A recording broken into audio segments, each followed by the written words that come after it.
Make sure it's on. Okay, it's live.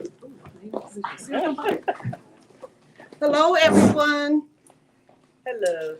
Welcome everyone to the Doc Bookshop Live. I'm here with a wonderful Arthur, and I want to give everyone time to kind of chime in and share. I know Facebook and YouTube are sending out notices, and so share, like, subscribe. I'm excited because we have today Yes. Miss Dona Gassaway Mitchell, Yes. Yes. and she's going to be talking to us about her new book. Oh, see, I can't see. I don't know if they can see it or not.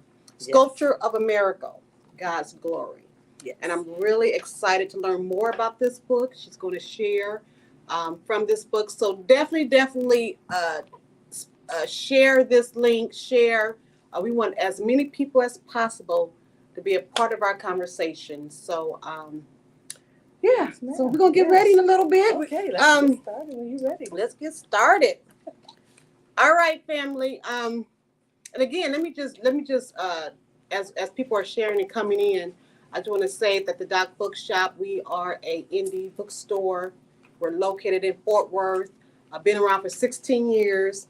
You can go to our website to order her book, The Sculpture of a Miracle. You can also come to the Doc Bookshop and pick up your book if you're in the DFW area.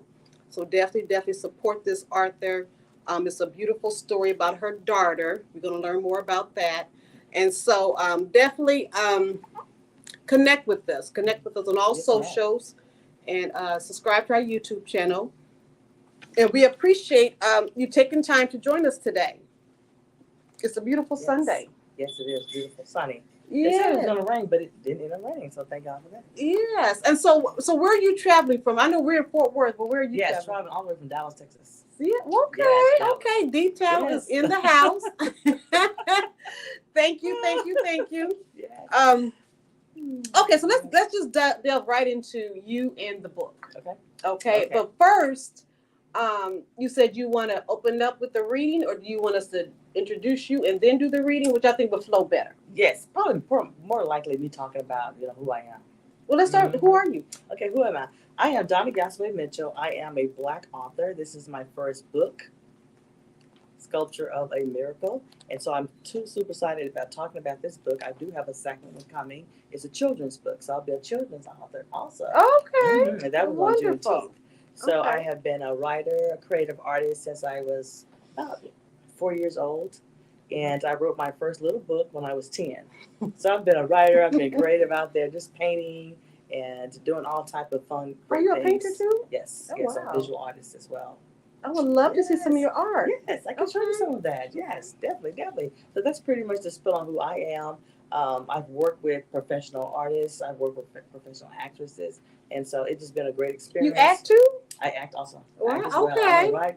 She's a well-rounded creative, okay? And so the journey has been exciting. It really has been. And I'm moving eventually into film.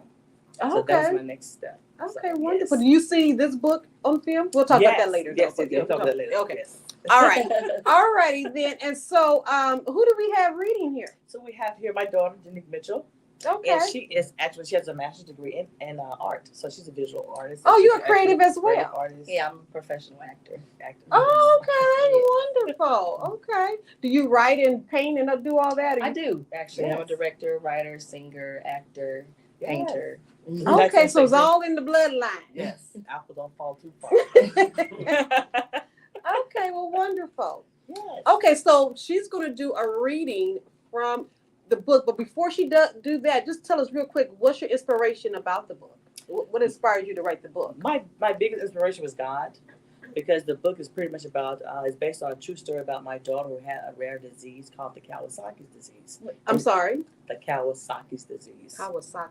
Yes, it sounds like a motorcycle. Right. Yes, right? Yes. Right. Yes. That's because I never heard of that. The Kawasaki the disease? Kawasaki's disease. Yes, ma'am. Okay. It's an autoimmune disease that causes inflammation in the blood vessels throughout the body. Oh, wow. Yes, and some of the symptoms include strawberry tongue, swelling of the tongue, lymph nodes swollen, body rash, hands and feet peeling severely. High fever is the number one giveaway. It goes up to like 105. Yes. And she had this when she was a baby, or? She had this when she was 3 years old, Oh, and she is now 29. okay. So Is it curable? Well, I would say it's treatable. Treatable. Oh, It's just treatable because it's unknown on the cause. They don't know how you actually contract this. It's just that once you get this disease within 10 days of the onset of it, it must be treated or destroyed because it can cause heart complications. Okay. Yes. Yes. Okay. I think we're ready for the reading now. We're ready for the reading now. She's going to read from what happened on the third day when I had exhausted everything I could and I just didn't know where else to go, who else to go to. And so right now the scene that she's going to talk about is what happened when I pulled up to the park. So a scene from Sculpture of a Miracle, God's Glory. Okay. Faye drove in her car, reciting the 23rd Psalm under her breath. She went to a community park, slowly navigated the car close to the curbside, and parked. Glowering out the window, she deeply inhaled and exhaled. She tightly clutched the steering wheel with both hands, laid her forehead on her hands, closed her eyes slowly with frustration. 2 seconds later, she quickly lifted her head, opened her eyes, and looked through the rearview window at Shamar, who stared back at her from her car with fatigue-dried eyes. She then opened the car door and stood up hopelessly in the crack of the door. Through the trees, she glanced at the glowing sun that glistened through the oak leaves. Her head tilted back and eyes closed for prayer. She sighed and then searched for God's voice. God, my almighty Father, I admire you for who you are, the great I am, the Alpha and Omega, my provider, my protector, my healer. I do not know the right words to pray, but I come in the mighty need of prayer to hear from your Holy Spirit. Lord, I will lift her up to you. Bless her with your healing power. I have tried everything. Every hospital I go to does not understand what I am saying. They keep discharging her like she's nothing, but she is your child, God, fearfully and wonderfully made by you. I do not know what to do or where to go from here. Guide me and lead me, Lord. Shamar needs you.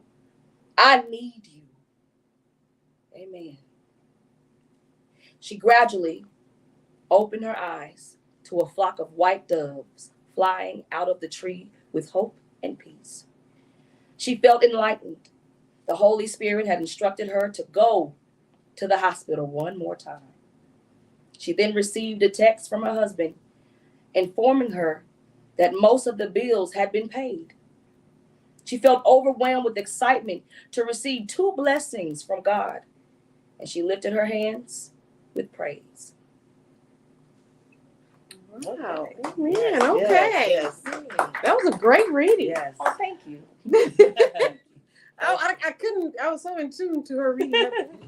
That was a great reading. That was one of my favorite scenes because we had went to so many hospital after hospital, trying to reach some kind of solution and get some kind of results, and just ended up at a park with a sick child.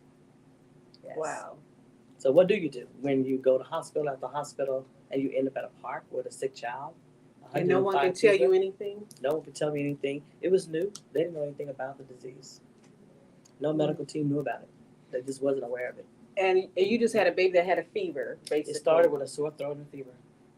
In the middle of the night, she woke up and told me she had a sore throat and a fever. And from there, we went from hospital to hospital to see what was happening. Made a doctor appointment first. And that doctor, this disease right here, the Kawasaki disease, is misdiagnosed. It has multiple disease in it. And scarlet fever, rheumatoid arthritis, different diseases in it. So whenever you go to the doctor and you're positive of that, whatever disease is in it, you think that's what it is. So it's misdiagnosed so many Often, times. I'm sure. Oh, okay. So it was definitely misdiagnosed several times. Yes. Okay, so throughout your book, you have different characters in the book. So Yes, ma'am. let's talk about. We know it's you Yes. and your daughter. So who else? Of course, your husband is in there, Mm-hmm. and who else is in the book? The book is pretty much about my family. It's my husband, me, my husband, 2 daughters, and my son. And my mother and my father was in it. And a whole like boatload of cousins. So it was really a family story. And the characters are so unique because it's so intimate. It's me, myself, and my daughter who was sick is about her. And the daughter who just got the reading, she was actually in it. She was 5 years old at the time. And my husband. Okay, now was your family pretty supportive?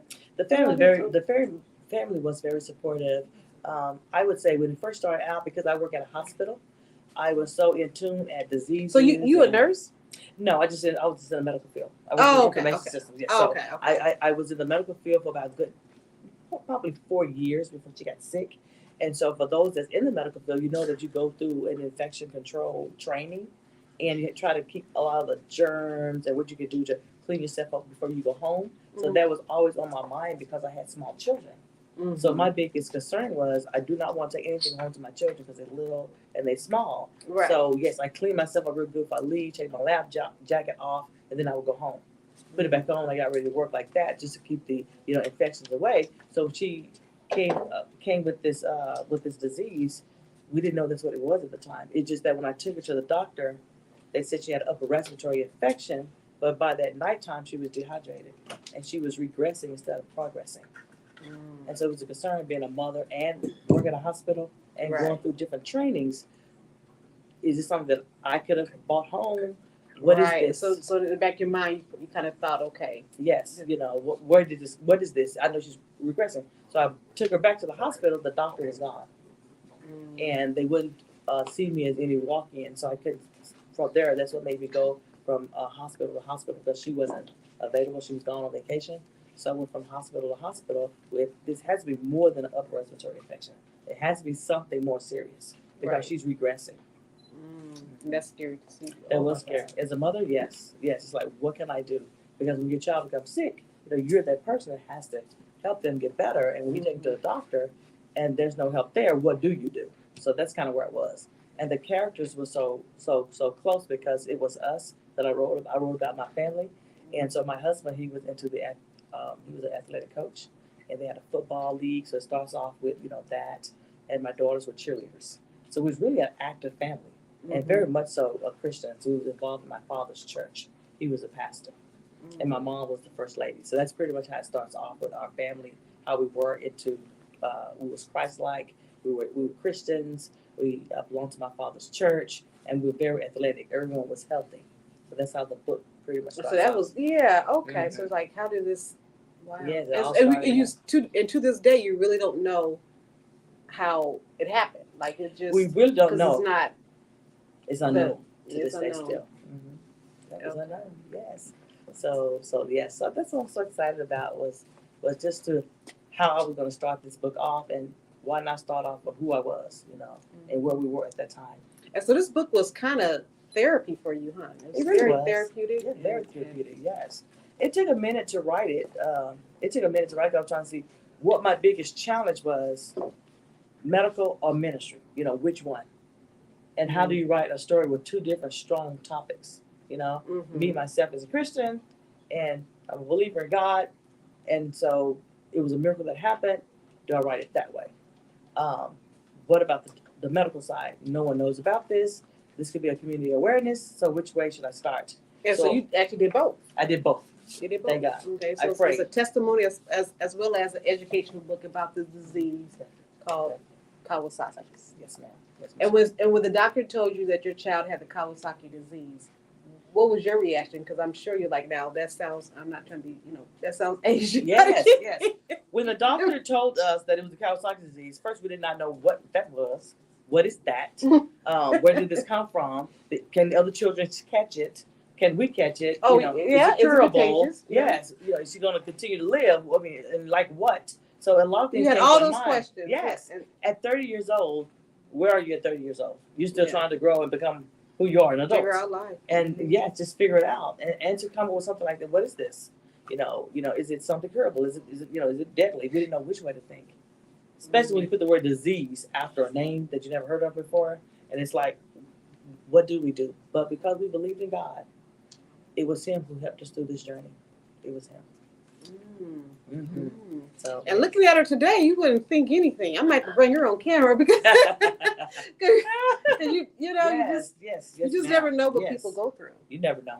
You never And I'm know. sure that It was probably affecting her through her whole childhood.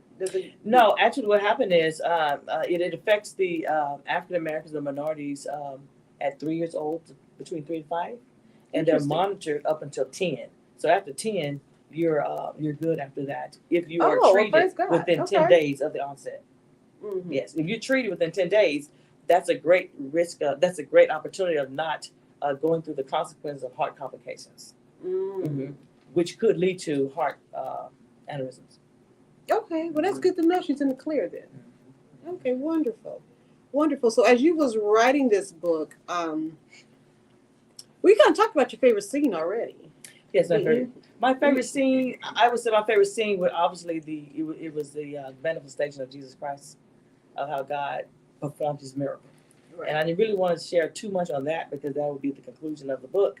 And we want those that's interested out there to really get the To book. get the book, yes. And again, you can go to our website to order the book, or you could come to the Doc Bookshop. And to be honest, you can get it wherever books are sold. So now let's talk about your experience as an author, and basically, your writing process. What was your favorite part about writing this book? Do you have a I would say, memorable moment? yes, I would say my favorite part about just being an author was really exciting because, like, where do God want me to go with this story? My promise to God at the very beginning is, if you heal my child, I will share this across the world. And in the process of just going through the journey itself, is what is my promise? And I'm going to keep to my promise. I'm going to share across the world what I am going, what my voice, and for my voice to be heard on God performing miracles. Being an author for the first time is your words being heard across the world. It's a voice that you have for change, and it's like, it's exciting to know the world is gonna, read my words, hear my voice. You never know. And so that's the first thing that comes through your mind as an author is, what is that like? What will who would people hear this story in Yes. these last 5 what would think about it? Yes, and so it's just the fact of the journey of traveling. And just speaking of that, you know any other people who had this disease? I don't know them personally.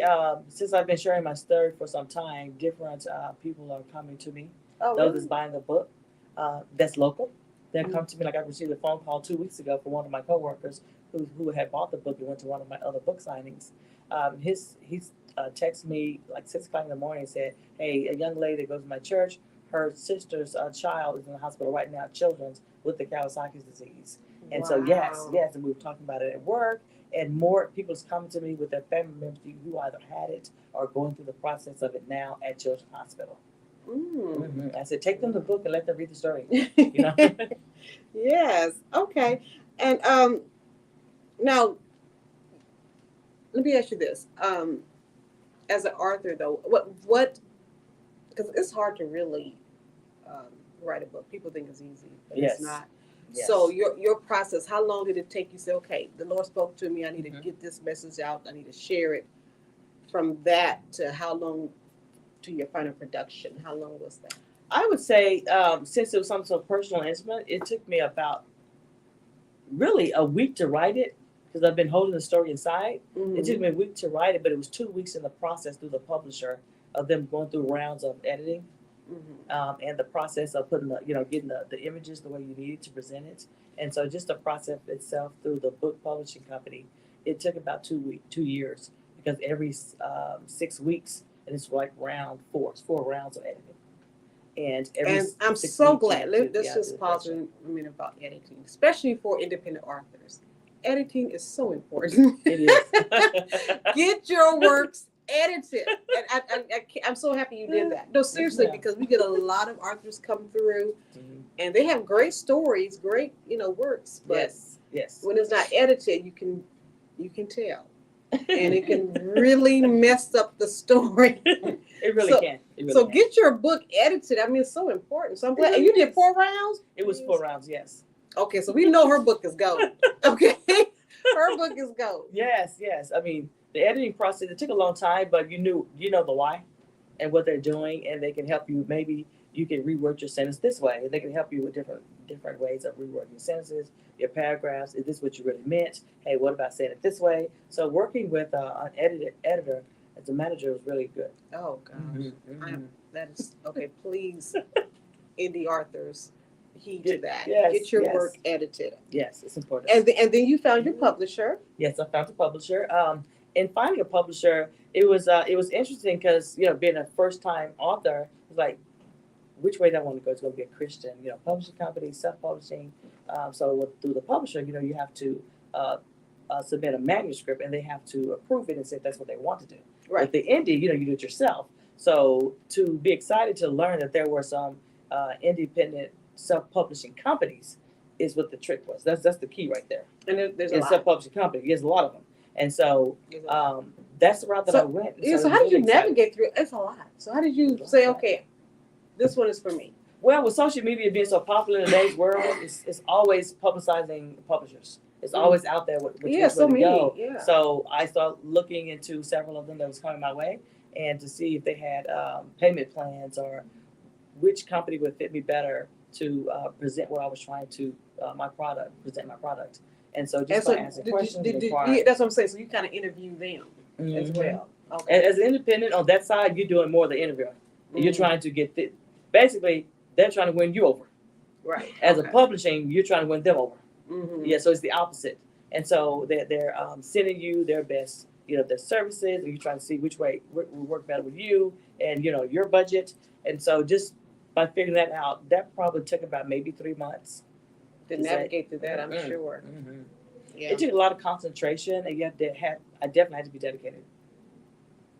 Okay. And did you have a Yes. coach, or you just? I didn't have a coach. I was just going to seminars. I was going to webinars, different conferences that was in town, that was local, and studying on the internet myself. So I kind of coached myself into that, which way to go, and and just going by some of those book conferences was really great. Okay. Mm-hmm. Okay. And you can actually share with us, I guess, a little bit on some of your upcoming projects you got coming up as well. Yes, becoming a children's author was one. That book is about Juneteenth. Oh, so you're gonna have it out by when? When does it release? It was going to be released, I would say, the next month. I'm looking at really September. Okay. Yeah, September. Yeah, I'll give it September. I know I thought about August, but I'm looking at September. The fall will be better because what it's about, the season is already passed, but it's about me becoming a children's author to share the story of Juneteenth. What is it like to the new generation? And I want them to know, growing up in Texas, what it was like for me. So I created some characters from my experience. And it's called Celebrating Juneteenth with the Watermelon Babies. So I'm really excited about that book. Celebrating Juneteenth with the watermelon. Yes. Well, Because our favorite we look food. forward to that. Yes, okay. So make sure you contact us, and we're going to have a children's story time or something. Okay, when I book like comes that. Yeah. out. Okay, and so I guess last, so now this book here, do you see it becoming more like a play or anything like that? Have you ever put actors to it, and if so, who do you see? Yes. acting in it? Actually, I see this book as being a film because it's about the story and where we're going to go with the story. Mhm. So Be more of a lifetime. it'll be more Lifetime. Yeah, the TV network. But I want families to see this because it's going to impact families. So I can see this being a film in the near future. So if there's any producers out there, call the Dog Bookshop and reach me. Yeah. But I would love for this to be a film. I already have it in my mind, and I'm claiming it. And so it's going to be shared across the world, and the only way for the world to really see it is a film Okay. or a movie. Yes. Wonderful. Now, okay, well, I guess that's pretty much exhausted my questions. We do have a live audience somewhat. Yes, audience. Thank you guys for being here. We do have a live audience. So if you all have any questions, you can ask at this point if you would like. And then if not, we are going to close it out. So any questions from the audience? Y'all have any questions? And I didn't, there's a lot here that you have. We could go on and on if we wanted to. But I'm going to end it with this question. And you could, because we kind of covered this already, though, as far as how does it feel with knowing people all over the world is reading your words and connecting to your story. You pretty much kind of covered that. Yes, I did. But it's a remarkable feeling. It's remarkable because you're being heard, and so just the fact of being heard. And this story here is to save hearts, and so that's actually the impact itself, being heard and you're saving hearts, children's hearts. Because and that's pretty much what you want people to get from reading this story. Yes, that is the takeaway, saving hearts, and for parents to be more informed on what the disease is about. And be more in tune with your child. Be more in tune with your child, definitely. When your child gets sick or have a hypertension, they say you got a sore throat. Most folks be like, oh, okay, go drink some water. No. Yes. And so parents need to be aware of what the Kawasaki disease is. I would love to see every family, whenever your child gets sick with a high fever and the doctors are not able to stop that fever, then mention the Kawasaki disease. Mention the Kawasaki disease. Is this possible? So that's really, really important. And also more important than that is the process of expecting a miracle itself. A lot of people don't really know what the process is. My process was when you're going through an encounter and you pray about it, you have to listen to what God is saying to you. Being spiritually in tune. Yes, be spiritually in tune. Listen to what he's saying, and you have to follow his instructions. And when I went to the park on the story that my daughter just read, I went to that park and I heard what he said to me. And when I opened my eyes and the flock of birds flew away, what my takeaway from that prayer was, go back one more time to the hospital. And I went back one more time, and the process was the same.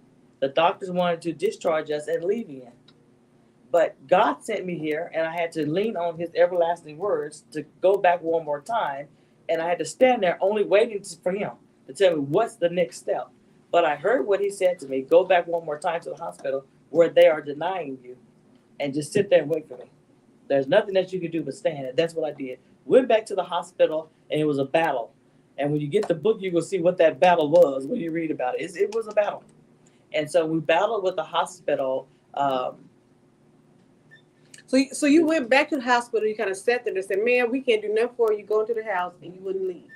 I couldn't leave. I told my husband, it's going to be us. We're going to have to fight. We're going to have to battle. You fight for your child. We're going to have to fight for the child because her life matters. We're not going to leave not one other hospital because God said come back. So it's a book where when you get it, you're not going to be able to put it down. What was his reaction? He was like, okay. Or did he was like, okay? His reaction was, I'm with you. I'm with you. Okay. Fight this to the end. Yes. And it was like some family members be like, okay, sis, come on to the house. Well, we couldn't take her back home. We refused to take her back home. And it was a challenge. It was a big challenge. It was us in the hospital. It was kind of like the film John Q, honestly. Interesting. Oh, it was interesting. Wow. Because John Q is like one of my favorite movies. Yes. Well, you're actually fighting and battling the hospital. Yes, because we didn't want her to get discharged. And so our whole goal was to you're gonna figure this out. This is what you're here for. Yes. That's what it was. And so just to know God's plan on a miracle, what is that process? And because we're going to go through encounters, and so just to hear his voice when you pray, you have to follow his instructions and follow through to see what the manifestation is going to be. And also, I guess the other takeaway is when you're being obedient and God tells you to do something, it's not going to be easy. Yes. Oh, the journey's not going to be easy at all. Yes. And oftentimes that's the case. Usually when God speaks and said, do this, it is not easy. It's not easy. No. And you have to really lean in on God. Because he wants you to trust him. He wants you to trust him. Remember, God gives us toughest battles to his strongest soldiers. Oh, I like that. Oh, I like that. Yes. Yes. That's a good one. He gave it to you and you carried it out. I carried it out. Yes. I wasn't going home. And I want to get a book and I want to sign and get a picture with you because I got to go. Okay, Okay, I appreciate it. All right. Well, One of y'all take a picture. I think You they got gonna book? sign on first. Oh, sign on it. well, go ahead. You know what? Y'all gonna see a live signing. Go ahead and sign the book. Come on, Brother Madison, because he does got another event he needs to get to. I'm gonna get a marker for you. Do you have a marker? Right on there when you get both. Okay. Well, let me get a marker, and you can get on my line. I appreciate it. Thank you so gonna sign much. that book? Yeah, okay. How much you- It's 14. Okay. Okay. Yo, that's I think she's going to get a marker. a marker. You want? Yeah, we want a marker.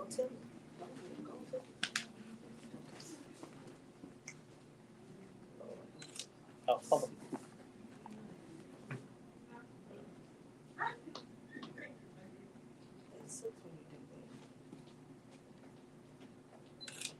I'm all she know what she doing. Oh, This is kind of fun. Do y'all have my phone? Take my picture.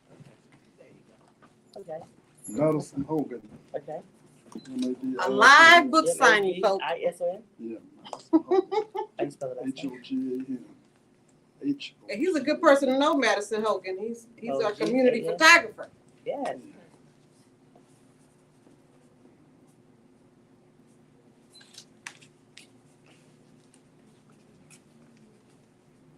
All right.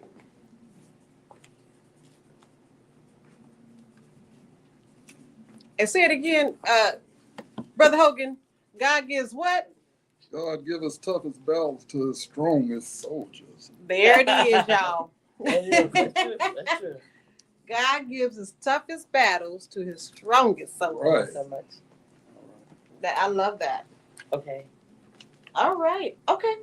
Oh, well, here, let me go front. Let me give this to. I'm gone. And which is working on your book. Okay, thank you. I appreciate it. Take care, bro. All right. Take care, son. So I am so excited about what we have done today. Take care. And so you all can find the book on Amazon. And so I have a copy of the book. So this book here is live on Amazon. So feel free to purchase it. And Barnes and Nobles and eBay. And just go online. Sculpture of the Miracle Gospel. At the Doc Bookshop. You gotta always say the Doc Bookshop. At the Doc Bookshop. Yes. So we're here Yes. now live. All righty. So that will conclude. Y'all can see the live book sign and everything. We done had church. Yeah, we're at church up here, y'all. Hallelujah. All right. Oh, now wait a minute. I want y'all to see the miracle baby. Come here, miracle baby. Come on, you sit right here. Y'all gotta look at the miracle baby. Okay, now real quickly, tell us your name and just what are your thoughts about this whole experience that your mom went through? I mean, what's your commentary? Okay. My name is Jocelyn Mitchell. As she said, I'm 29 years old. A lot of it I didn't remember, honestly. Honestly, all I remember was the chocolate milk. Really, that's what made me like chocolate milk so much, is that I had it a lot. But reading the book, it really increased my faith, because you just never, a lot of times when you're younger, you don't know a lot of things that are happening around you. So to know that you have parents that are fighting for you and praying, in a family that are praying for you and supporting you when you can't do it for yourself, it just means a lot. Yes. You definitely had some soldiers on your side. Yes, thank you. Thank you. Because she's 30 now. So Yes, in October I will be 30. wow. Yeah. Yes, I Well, will. look at that. That's a how many years is that? That's what? About 27-year miracle. She's a professional dancer. Oh, you're a dancer too? Yes, ma'am. Art in the family. I am a professional Art in the dancer. family. Yes. Wow. I'm so excited. Okay. Y'all come by the Doc Bookshop. Yes. Okay, my dear. Okay, so we're going to close it out. Matt, you might just stand up there. I'm about to end it right now. Okay, so any last, and so Donna, tell them how they can reach you, your website Okay. and your socials. Okay. My name is Dona Gassaway Mitchell. My social is Dona Gassaway Mitchell at Facebook and Instagram. My website is DonnaInspiringBooks.com. So that's how you can reach me. Wonderful. All right, everyone. Stop by the Doc Bookshop or wherever books are sold. Get her book. Support her book. Hold your book up one more time, Donna. There it is. And you know, did you notice we had the same name? But anyway, okay, y'all have a wonderful day. And thank y'all for joining us. Thank you. Bye.